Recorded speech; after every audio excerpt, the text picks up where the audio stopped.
న రూపమస్యేహ తథోపలభ్యతే నాంతో న చాదిర్న చ సంప్రతిష్ఠ అశ్వత్థమేనం సువిరూఢమూలం అసంగశస్త్రేణ దృఢేన చిత్వా. ఈ సంసారం అనే వృక్షం గురించి తెలుసుకోవడంలో గొప్పేముంది అని అనుకుంటే పొరపాటే.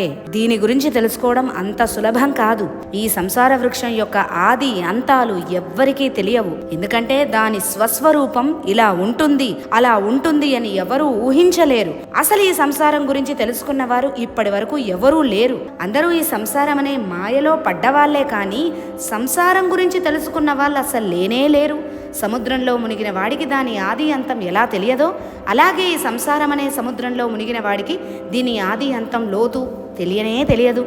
అంత బలమైనది ఈ సంసార వృక్షం. మరి దీన్ని నరకడానికి ఒక కత్తుంది అని అన్నారు.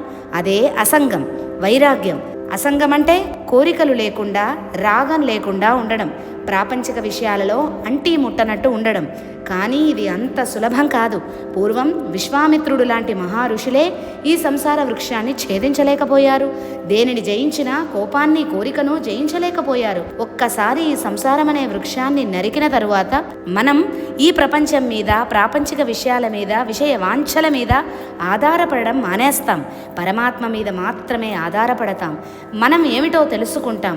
సంసార వృక్షం గురించి అంత భయంకరంగా వర్ణించారు ఈ శ్లోకంలో. ఈ సంసార వృక్షం వేళ్లు బాగా దృఢమైనవని, బాగా పాతుకుపోయి ఉన్నాయని, ఓ పట్టాన పెగిలించబడవని చెప్పారు. ఈ సంసార వృక్షం చాలా కాలం నుండి ఉండడం వల్ల దాని కాండం బలంగా దృఢంగా ఉంది అని అన్నారు. అమ్మో, ఇంత పెద్దది, ఇంత లావుది, దీన్ని ఎలా నరకడం అని ఏమాత్రం దిగులు పడొద్దని పరమాత్మ మళ్ళీ మనల్ని సూచిస్తున్నారు. ఇంత పెద్ద వృక్షానికి కూడా చిన్న కత్తి చాలు. అదే అసంగం. దేనితోనూ సంగం పెట్టుకోకుండా ఉండడం, నిర్లిప్తంగా ఉండడం. ఈ కత్తితో గనక సంసారం అనే వృక్షాన్ని సమూలంగా నరికితే ఇక పునర్జన్మ పొందరు. ఏదో పై కొమ్మలు రెమ్మలు కొట్టేస్తే సరిపోదు, పూర్తిగా నరికివేయాలి. ఎందుకంటే ఈ సంసార వృక్షం చాలా వేగంగా చిగురిస్తుంది.